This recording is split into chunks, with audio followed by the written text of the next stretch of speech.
गजाननं भूतगणादिसेवितं कपित्तजम्बूफलसारभक्षितम् उमासुतं शोकविनाशकारणं नमामि विघ्नेश्वर पादपङ्कजम् गुरुर्ब्रह्मा गुरुर्विष्णुः गुरुर्देवो महेश्वरः गुरुः साक्षात् परब्रह्म तस्मै श्रीगुरवे नमः। वागर्थाविव सम्पृक्तौ वागर्थप्रतिपत्तये जगतः पितरौ वन्दे पार्वती परमेश्वरौ। सर्वं खल्विदमेवाहं नान्यदस्ति सनातनम् सर्वं खल्विदमेवाहं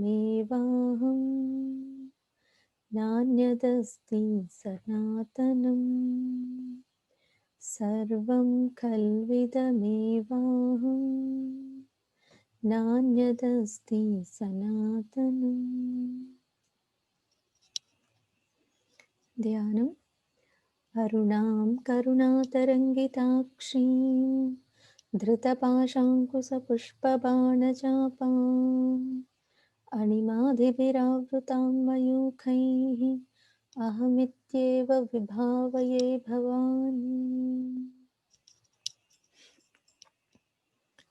Okay, today we are going to do in a different way in order to celebrate Devi's days, our Navaratri. Let us do Durga Sapta Shloki. We are going to learn that new stotra. You all can see, right? Yes, yes, Aunty. Okay. So this is the Namaste. Namaste. Namaste. Happy Navaratri to all of you. Okay. So this is a special stotra called Durga Sapta Shloki.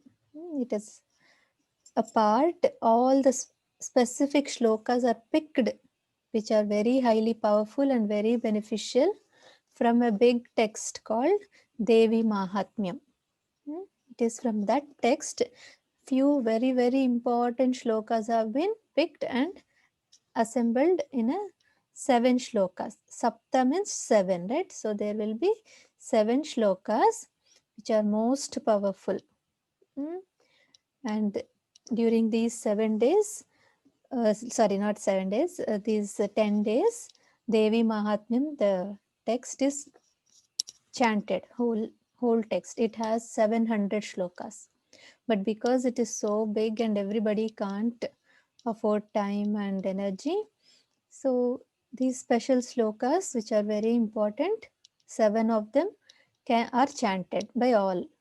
This is very easy to chant and it covers the whole thing. It is from Markandeya Purana. Just like our Lalita Sahasranamam is from Brahmanda Purana, this is from Markandeya Purana. Okay? Are you all ready to learn?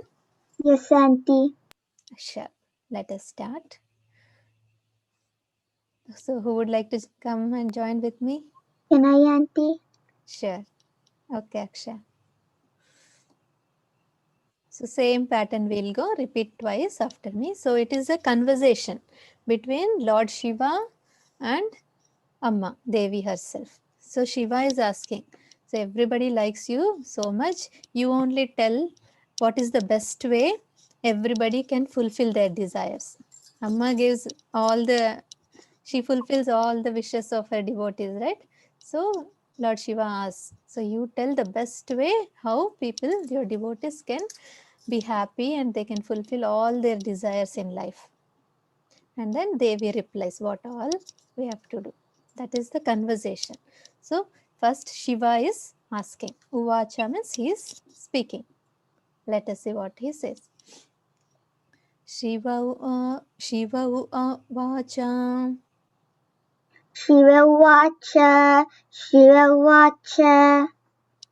देवी त्वं देवी त्वं देवी त्वं भक्तसुलभे भक्तसुलभे भक्तसुलभे देवी त्वं भक्तसुलभे देवी तं भक्तसुबले देवी तं भक्तसुबले सुलभे. Okay, सुलभे and this is tvam. Tvam means you. Devi, you only tell. Like that he's asking. Devi tvam bhakta sulabhe. देवी त्वं भक्तसुलभे Auntie, Yeah. if you don't mind, could you repeat the Siva Vacha again? Yes. There was, it didn't come well, right? But Akshaya pronounced it correctly. Shiva uvacha. Okay, thank you, Auntie. Sure, welcome. Okay. So Devi tvam bhakta sulabhe. देवी त्वं भक्तसुबले देवी तं भक्तसुलभे सर्वकार्य सर्वकार्य विधायिनी विदायिनी सर्वकार्य विधायिनी. सर्वकार्यविदायिनी Again. सर्वकार्यविदायिनी कलौहि कलौहि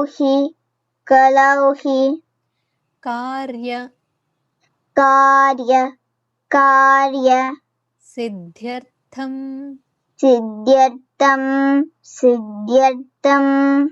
कलौहि कार्य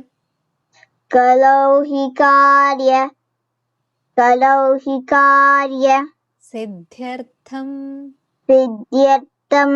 सिद्ध्यर्थं उपायं उपायं ब्रूहि ब्रूहि यत्नतः यत्नतः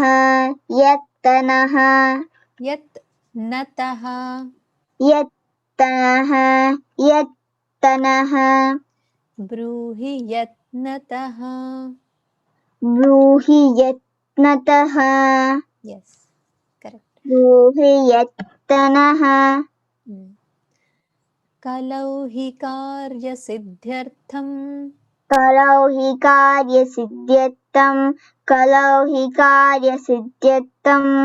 उपायं ब्रूहि यत्नतः. उपायं ब्रूहि यत्ययथ. It's okay. Good. Devi uvacha. देव्युवाच It becomes yuvacha. Okay. Devyuvacha. देव्युवाच Again. देव्युवाच Shrunudev. शृणुदेव Pravakshyami. Auntie, can you repeat it?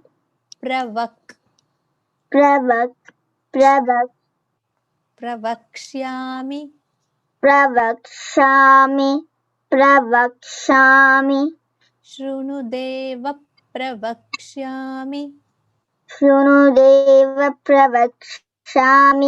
शृणुदेव प्रवक्ष्यामि Kalau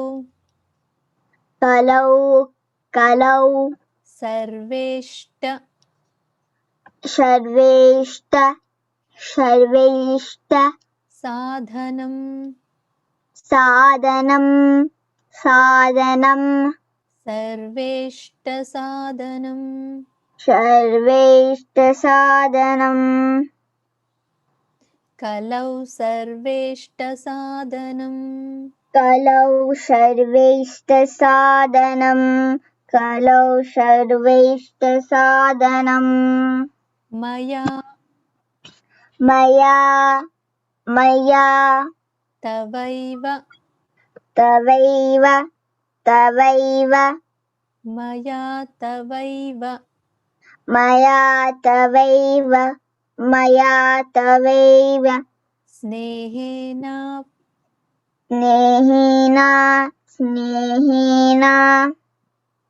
p sound also should join स्नेहेन स्नेहेन अम्बा अम्बा अम्बा स्तुति स्तुति प्रकाश्यते प्रकाश्यते अम्बा स्तुति प्रकाश्यते अम्बा स्तुति प्रकाश्यते yes. अम्बा स्तुति प्रकाश्यते अम्बा स्तुति प्रकाश्यते स्नेहेनाप्यम्बा स्नेहेन्याप्यम्बा स्तुति प्रकाश्यते स्तुति प्रकाश्यते मया तवैव स्नेहेन नवावतैव स्नेहेव्या अम्बा स्तुति प्रकाश्यते अम्बा स्तुति प्रकाश्यते अम्बा स्तुति प्रकाश्यते very good. So now comes, see, every stotram has a rishi, the meter in which it is chanted, the chandas, that is called the chandas. So just like Lalita Sahasranamam, this has Anushtup chandas. Okay, and it is the rishi is, the mantram is called, every stotram has a mantram. So it is, this stotram is referred to as Devi Durga Devi. Just like Lalita Devi, Durga Devi. So it is the one energy only, but here it is Devi depicted as Durga Devi, shown with lot of hands, lot of weapons, all powerful to attack the evil.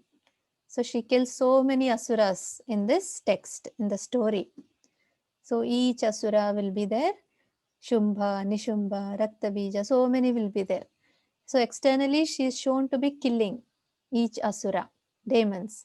But it is when we connect to ourselves, all our bad qualities are being removed. That's what Devi does. When we connect to Devi, we become purer and purer day by day. Okay, now see, let's see what the Rishi Chandas. Where is? Okay. Om Asya Shri ॐ अस्य Shri Durga Saptashloki Durga Saptashloki स्तोत्रमन्त्रस्य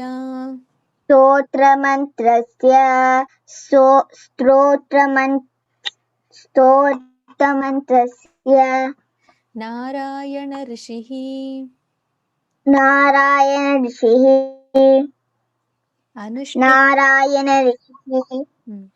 अनुष्टुप् छन्दः. छन्दः. So the rishi is Narayana Rishi. Just like Vagdevata rishis were there, right? For Lalita Sahasranamam, here it is Narayana Rishi. So we keep always Rishi's place as here. So Narayana Rishi Anushtup Chandaha. We touch the breath, the nose. Whenever we say the Chandas, who it is? So Anushtup Chandaha. So there will be 8 syllables in each sloka. That is called Anushtup Chandas. So Narayana Rishihi Anushtup Chandaha. Narayana Rishihi Anushtup Chandaha. Then here we are praying Durga Devi as Mahakali, Mahalakshmi and Mahasaraswati. So all the 9 days we separately pray, devote each set of 3 days to each Devi. So first 3 Mahakali, then Mahalakshmi and Mahasaraswati. So we are praying them. Sri Mahakali, Shri Mahakali, Shri Mahakali, Mahalakshmi, Mahalakshmi, Mahalakshmi, Mahasaraswatyo, Mahasaraswatyo, Mahasaraswatyo, Devataah. Devataah, Devataah. And then the main Devi is Durga Devi, right? So to please Durga Devi, we are doing this. So Shri Durga Prityartham, Shri Durga Prityartham, Shri Durga Prityartham, Saptashloki, Saptasloki, Saptasloki, Durga Pathe, Durga Pate,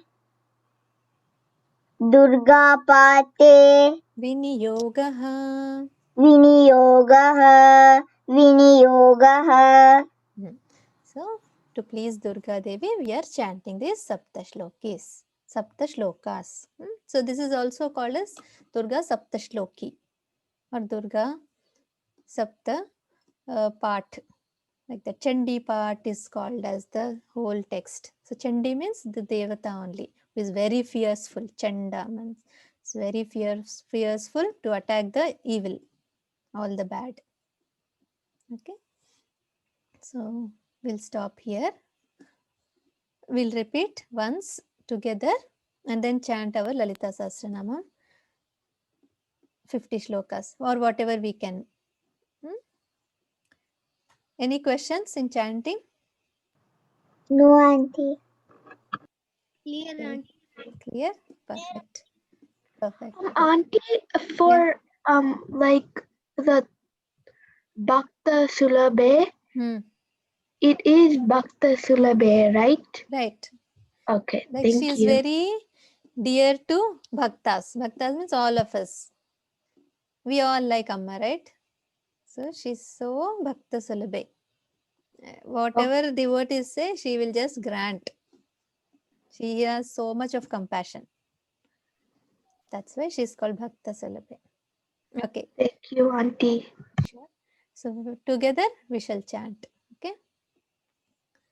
Shiva Uvacha Devitvam Bhakta Sulabhe Sarvakaryavidhayini Kalau hi karya siddhyartham upayam bruhi yatnataha Devyuvacha Shrunu deva pravakshyami kalau sarveshta sadhanam Maya tavaiva snehena pyamba stuti prakashyate Om Asya Shri Durga Saptashloki Stotramantrasya Narayana Rishihi Anushtup Sri Mahakali Mahalakshmi Mahasaraswatyo Devataah Sri Durgamba Sri Durga Prityartham Saptashloki Durga Pathe Viniyogaha. Okay. There are few variations in different texts. So sometimes they say Durgamba Prityarthe. So Durgamba means Amma Durga, to please the Amma Durga. So it just comes in flow for me. Okay, let us go to Lalita Sahasranama. So we shall chant from number 1, from Om Shri Matre Namaha. Who would like to join? First 10 verses. Auntie, Okay, Sriharsh. Both of you. He's Okay. Praharsh. He's Okay, Praharsh. Praharsh. Okay. Both should chant. Okay. So first 2 lines I will chant. Then next 2 you have to chant. Like that it goes. Alternate. So first 10 verses. Ready? So I'll chant. I'll start and you continue. Om But Shri. these shlokas are easy. Yeah, we are just revising and chanting for Amma. Whatever we did till now, we'll just have a revision. Okay. Just for Navaratri, we are all chanting Ammas, Namas. Start. Om Shri Matre Namaha. Srimata. No, you have to chant. You are not learning. We are just chanting. We all learned all this already, right? Okay. Om Shrimatre Namaha. Shrimata Shri Maharagni Shrimat Simhasaneshwari Chidagnikunda Sambhuta Devakarya Samudyata. Start. Om Shri Matre Namaha. Shrimata Shri Maharani Shrimat Simhasaneshwari Chitantikunda Sambhuta Devakarya Samudyata Udya Bhanu Sahasrabha Chaturbhahu Samanvita Okay. Raga Okay, go ahead. Ragaswarupa Pashadhya Krodhakar Karankushojvala. Karankushojvala Okay, very good. Manurupekshukhodanda Panchatanmatra Nijaruna Prabhapura Majjad Brahmanda Mandala. You have to chant fourth number. Champaka Shoka Punnaga Saugandhikala Satkacha Kuruvinda Manishreni Kanatoti Ramandita. Good. Ashtami Chandra Vibhraja Dalikasthala Shobhita Mukhachandra Kalankabha Mriganabhi Viseshaka. Vadanas Ashtami Chandra No, Vadanasmara from sixth. Vadanasmara Mangalya Gruhato Ranachillika Vaktralakshmi Parivaha Chalanmina Bhavlochana Navachampaka Pushpabhanasa Dandavirajita Tarakanti Tiraskari Nasa Bharanabhasura. Eighth one. Kadamba Manjiri Kluptam Karnapruha Manora Manohara Tatangalu Yugale Bhuta Taptanodupa Mandala Padmaraga Shiladarsha Paribhavika Navavidruma Bimbashri Nyakari Radanachada. Tenth one. Padmara Shudha Vidya Kurakara Dvijapantika Dvijojvala Karpura Vitakar Moda Samakarsha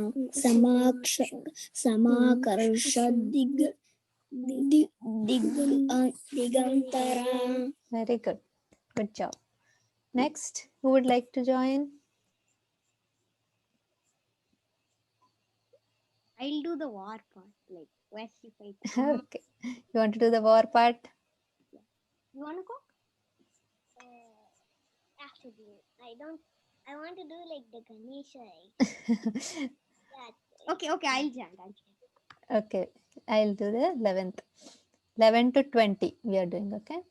Nija sallapa madhurya vinirbhatsita kacchapi mandasmita prabhapura majjat kamesha manasa. 12th. Anabkalita sadrashya chibukashi virajita kamesha baddha mangalya shutra shobita kandara I'll do that. Kanakangada keyura kamaniya bhujanvita ratnagraiveya chinta kalola mukta phalanvita. 14th. Kameshwara prema ratna mani prati Panastini panastini Nabal वालरोमाली लता फल कुचत्वदी वै कुचत्वयि लक्षरोमलताधारता समुन्नेय मध्यमा स्तनभारतलन्मध्यपट्टबन्धवलित्रया 16 अरुणारुण कौस्तुम्बा वस्त्र बस्वत्कटी तटी कटीटटी रत्नकिङ्किणिरम्या रत्नकिङ्किणिरम्या कारम्या कारम्या रशनादाम रशनादामभूषिता कामेशज्ञातसौभाग्यमार्दवोरुद्वयान्विता माणिक्यमुकुटाकारजानुद्वयविराजिता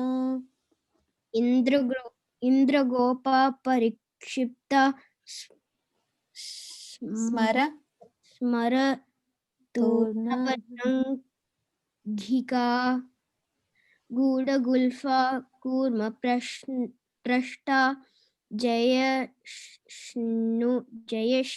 जयिष्णु प्रपदान्विता प्रपदान्विता नखदीदिति सञ्छन्न नमज्जनतमो गुणा पदद्वयप्रभाजालपराकृतसरोरुहा सिञ्जानन मणिमञ्जीरा मण्डितश्रीपदाम्बुजा मारुली मराली मान्दगमना महालावण्य सेवधिः. Okay. Next, who would like to join from 21 to 30?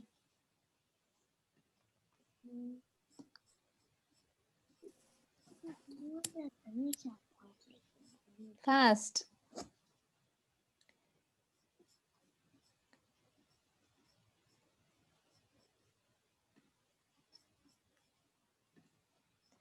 Okay. Again, Praharsh and Sriharsh. Okay, let us do from 21. Okay. सर्वारुणानवद्यांगी सर्वाभरणभूषिता शिवकामेश्वराङ्कस्था शिवा स्वाधीनवल्लभा. 22. सुमेरुमध्य श्रीगस्था श्रीमन्नागरनालिका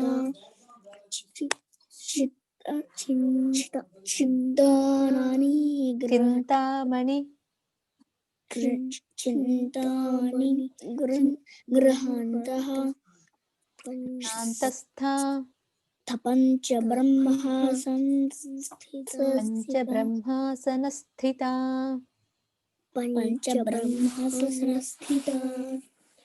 महापद्माटवी संस्था कदम्बवनवासिनी सुधासागरमध्यस्था कामाक्षी कामदायिनी.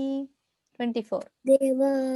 देवार्षिगणसङ्घाता स्तूय मनस स्मनात्मवल्लभा सुधसागरमध्यस्था Kamakshi कामदायिनी. भंडासुरवधोद्युक्त, right? Yes. भंडासुरवधोद्युक्त भण्डासुरवधोद्युक्त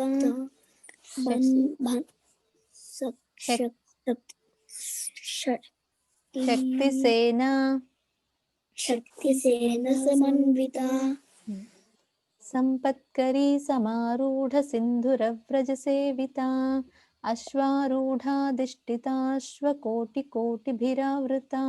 Wait, I'll give chance to our Surya. चक्राजरथ रथरोधा Okay, चक्रराजरथारूढ़ा सर्वायुध परिष्कृता सर्वायुध परिष्कृता Go ahead. गेयचक्रधरूढा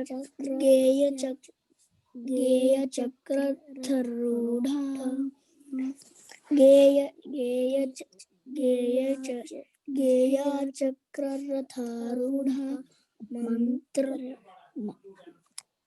मंत्रिणी परिसेविता मन्त्रिणी परिसेविता किरिचक्ररथारूढदण्डनाथा पुरस्कृता ज्वालामालिनिका क्षिप्तवह्निप्राकारमध्यगा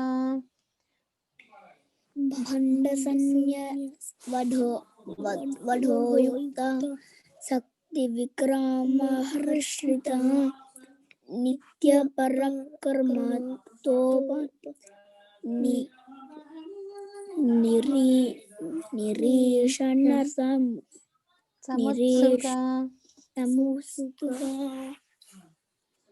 भण्डपुत्रवधोद्युक्तबाला विक्रमनन्दिता मन्त्रिण्यम्बा विरचिता विशुक्रवधतोषिता 30th विषङ्गप्राणभाराणा वराहि वीर्यमण्डिता Kameshwar कामेश्वरमुखालोका कल्पितश्रीगणाश्विरा. Yes, good. Okay, we'll stop here. Surya's and Sitara's part came, right? That's fine. We'll do next week. So Amma is killing all of the asuras. That's what is the scene now. We'll continue next week.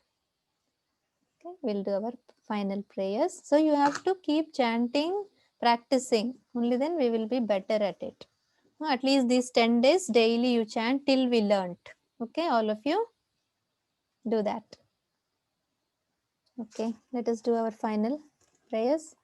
अन्नपूर्णे सदा पूर्णे शङ्करः प्राणवल्लभे ज्ञानवैराग्यसिद्ध्यर्थं भिक्षां देहि च पार्वती सर्वमङ्गलमाङ्गल्ये शिवे सर्वार्थसाधिके शरण्ये त्र्यम्बके देवि नारायणि नमोऽस्तुते सर्वे भवन्तु सुखिनः सर्वे सन्तु निरामयाः सर्वे भद्राणि पश्यन्तु मा कश्चित् दुःखभाग् भवेत् ॐ शान्ति शान्ति शान्तिः श्रीगुरुभ्यो नमः हरि ओम्. Thank you, auntie.